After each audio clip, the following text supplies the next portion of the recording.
அண்ணன் இன்னைக்கு கூட சொல்லிட்டு இருக்காங்க, அண்ணன் மேல பைத்தியமா இருந்தா கடைசியில தான் தெரிஞ்சு அண்ணனே பைத்தியம் அப்படின்னு. சங்கி என்றால் சாக்கடை என்ற அர்த்தத்தில் இருந்தது தமிழ்நாட்டில்.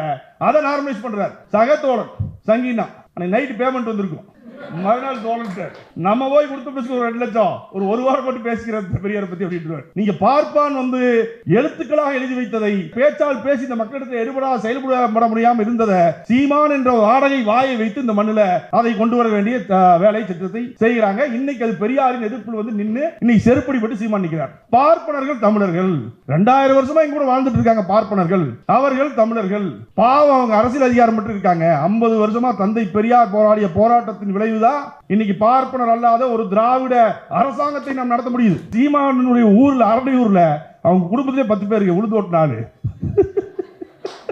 நாடாளுமன்ற தேர்தல் அவங்க அம்மா நினைச்சு இவ்வளவு பத்தி நம்ம போய் ஓட்டு போடணுமா அப்படின்னு மாத்தி போட்டுருக்கோம். முதல்ல சீமானை பார்க்கும் பொழுது இந்த வலசரவாகத்தில் இருக்கக்கூடிய பாண்டி ஹோட்டல் பக்கத்தில் உள்ளுக்குள்ள ஒரு வீடு, அந்த ஓனர் 19 வருஷமா வாழாதலில் கேஸ் போட்டு காலி பண்ண வச்சார். ஆனால் அன்னைக்கு இருந்த சீமானுக்கும் இன்னைக்கு இருக்கிற சீமானுக்கும் பொருளாதாரத்தின் நிலைமை என்ன?